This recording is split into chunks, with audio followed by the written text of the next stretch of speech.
Hi, it's finally nice to meet you. Oh, you look different than your profile picture. Oh, I know I said I was 60 frames per second when I'm really, 12 frames, but it doesn't really matter. Well, I was expecting 60 frames. It does matter.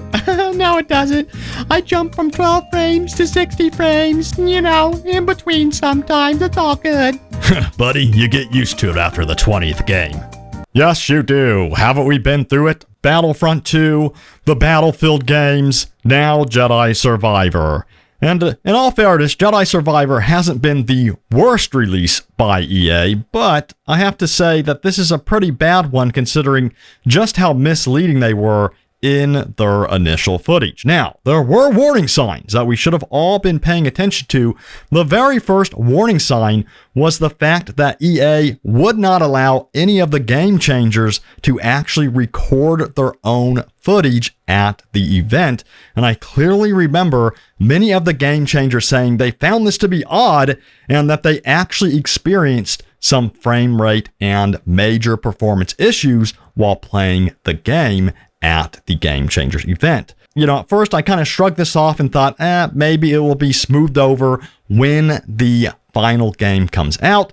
But boy, was I wrong about this. And I'll have to remember this for future upcoming events. And for the record, when I'm talking about performance of this game and frame rates and all that stuff, I'm more referring to the performance mode in this game, which is supposed to be running at a solid 60 frames per second. And this is the industry standard for consoles at the moment, for the PlayStation 5 and the Xbox Series X. Most games offer a 60 frames per second performance mode, and most gamers expect it to be running at 60 frames per second, especially if the game has been showing off gameplay running at 60 frames per second before the game even comes out.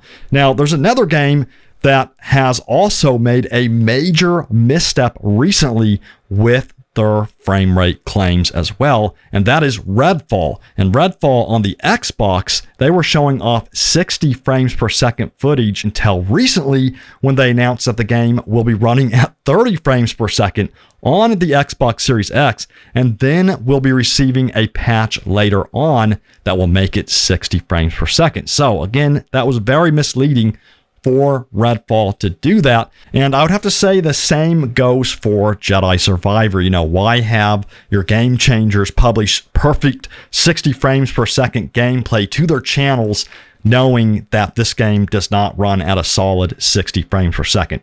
Just saying. Now, I know there's a lot of negativity going around with Jedi Survivor, but I have to say that I want to see Respawn succeed, of course. I mean, they're one of my favorite developers. They created Jedi Fallen Order, which was awesome. They created Titanfall, which I absolutely love. So again, I want to see them succeed.